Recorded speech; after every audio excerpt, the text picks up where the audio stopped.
So here we are with Jay Giallombardo, the president of the SPPBSQSUS. Wow, what a name. How are things going, Jay? Well, things are going great. We're having our fourth, or I can't remember how many conventions, lots of conventions here, but this is our second official contest in Dallas, Texas, on January 20th weekend in 2024. And we got 18 quartets, and they had their first round just last night. The house was packed and everybody loved it. We had some surprises and a few interesting developments that you don't typically see in a competition. We had one quartet that one of their members didn't show. And so usually they have to scratch the quartet, but they came up on stage and in a very impromptu way say, "Does anybody know this song?"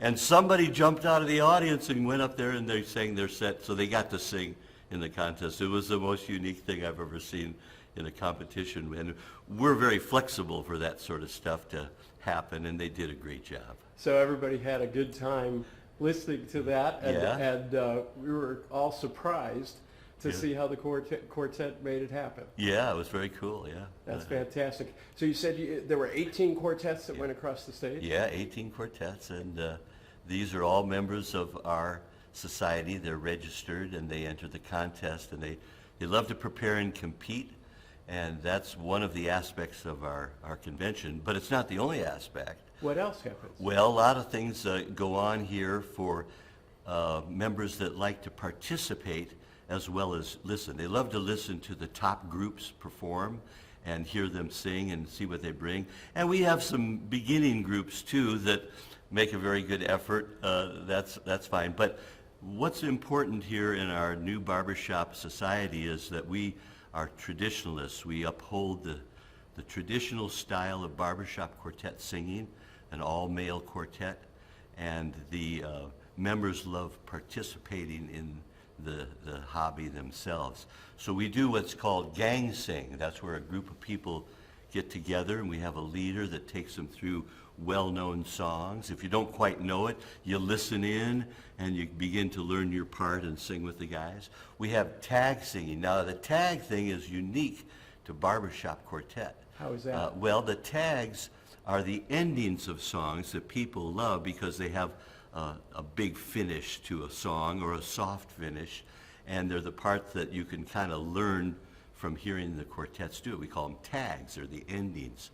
And it's the most interesting thing because groups will learn them, and we'll find a group of guys that know the parts, or maybe one guy that knows the tag and can teach the parts real quickly, and they sing it and try it over and over and over until they get it pretty close to the right thing.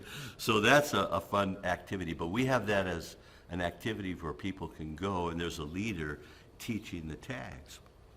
Now another aspect of the participation that our members find is this idea of woodshedding, and the woodshedding is improvisation, where you have a guy that knows a song pretty well, can sing the melody, and the other parts learn to fill in the bass, the low part, or the high tenor harmony.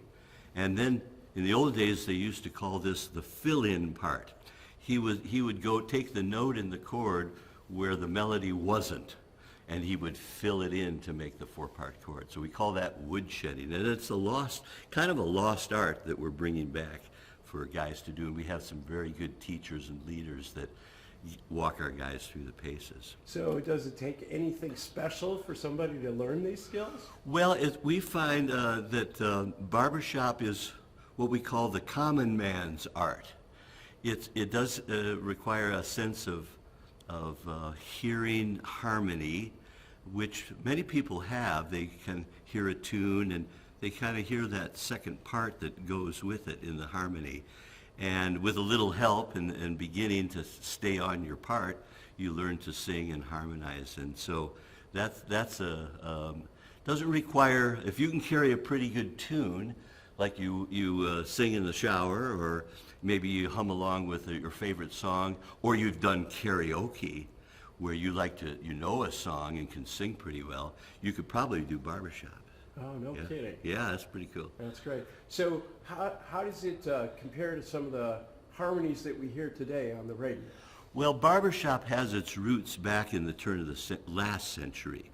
The songs written in those days followed a pattern of progressions, and I don't want to get too technical here, Right. but it's the progressions that your ear naturally hears. And so when a song is being sung, you can almost anticipate where the next harmony is going to go, and that melody kind of gives you a clue. And so those songs that were written back then, this is like 1860 even, all the way through maybe 1925, 30, and even a little later sometimes, these songs were written in that style where you can hear the harmony by ear. Later on in the 50s and 60s, popular music changed to a very simple, almost folk-like quality. Very simple, less chords, not too complicated. And so the songs now written today don't lend themselves as well, although occasionally you can find a song written today that does lend itself to the style. So in our traditional perspective of keeping the old songs, we use a lot of material from the turn of the last century. That's great. Yeah. So Jay, you're the new president. Yes. Where do you see things going this year? What are we looking forward to in this? Well, I think the first and foremost thing that comes to mind is preservation. In our name, we have gone back to an original organization that had a very long name, and it was kind of a spoof on the governmental acronyms of the 1930s, like the TVA and the WPA and other things like that were programs. So they thought they would outdo them by having the longest acronym, which was the SPPBSQSA, sort of. But our new organization is now called the Society for the Preservation and Propagation of Barbershop Quartet Singing in the United States. And so we truly embrace the idea of the original American art form of barbershop quartet singing, and we use that name. But for short, we sometimes call it the Preservation Society, or BPS, Barbershop Preservation Society. And BPS is a name that we sometimes use, or sometimes we use a little word called SPEBS, which is the kind of the first few letters without a vowel. It's kind of crazy, but everybody knows what we're talking. But we find that people say, "Oh, aren't you that organization that has that long name, you know?" And so we say, yeah, we're very proud of that. The Society for the Preservation and Propagation of Barbershop Quartet Singing in the United States. So this is a very serious thing. Not too serious. A part of our adage is always a slight bit of irreverence toward anyone in authority, particularly the president. So we kind of have fun with that, and everybody takes the common man approach. Then there are leaders in our group that have a passion for barbershop, traditional barbershop singing. And in our competitions and even in our tag singing and gang singing, we do the old songs, which have those chords that allow you to sing the four-part style. So that's all part of our culture and history that we really want to perpetuate and propagate to the others that may have a similar view. So we're preservationists, and we like the barbershop style, and we'll just continue along those lines, and we'll continue to grow. The group is growing, lots of development in that area. And what about ages? I mean, you're talking about old songs. A lot of people say, well, young people don't like old songs. Yeah, that's kind of funny. Well, That's I not might really be true, I is might it? be a weird bird when it comes to that, but when I was 15 years old, I found the old songs much more interesting than some of the newer ones that I was hearing. I knew how to play a guitar, and the songs of the day had 2 or 3 chords, and it was just not that interested in me. And these songs that had these great progressions and what we call the barbershop 7th chord.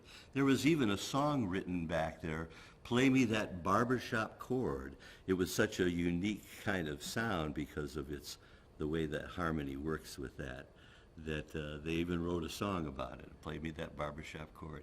So I think it appeals to individuals that have a certain feel for harmony, because the harmony is the most important, is a driving aspect of kind of liking to learn more about this. They hear that harmony of the four voices locked in a chord.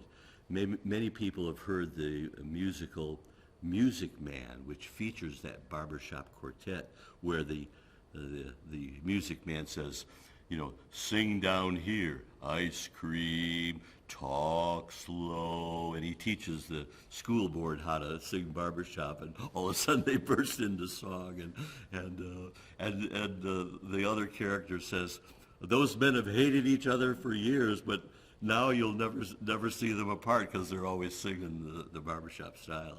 So singing brings joy to people. Oh, I think so. Well, that's part of our mission too, is that we have a little motto that we see that we want, that we spread, which is the idea of singing, fellowship, and fun. And it's all embraced in these different activities that we do, all focused around the barbershop quartet style. And so that's our goal and our mission. So and we yesterday, so with the people that are here, the hundreds of people that are here, what would you say are the ages that you're seeing? I mean, obviously there's a lot of preservationists that would be older, but there's a lot of young people too. Yeah, there are a lot of young guys. We had some guys in quartets that were, college age and that sing in that and have learned about barbershop, and they join up. We have a lot of members that were around back in those, not quite that old, but that remember the old songs and have grown to appreciate the old songs. And so we have ages of guys, that are in their 80s that come to the convention and sing. Their voices are still good and strong. You know, the more you sing and use your voice, actually it stays in pretty good shape. And it's good for singing. In fact, I knew when I first joined, I was 15, but there was a guy that sang with our group, he was 85. So we have that range. And that guy that was 85 was a tenor singing the highest notes of the song. And when he got to the end, he could hit the first leading up to that high note, but he couldn't quite hit the high notes. So he went, da-doo-doo, and then he went, and he whistled the last note. So that's crazy stuff, but that's the kind of, you have a full spectrum of ages that can do this, and so we welcome every good male singer that wants to join in, can be a part. And if there's one thing that, being the new president, that you want to accomplish this year, what might that be? Well, I think I'm at the point where I'm on a continuation of our path. So we have competition, which has now been introduced.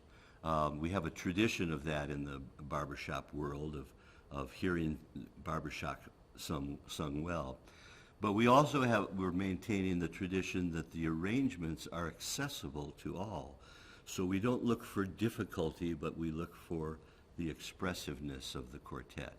And a group that's beginning should be able to sing the same song that a champion sings.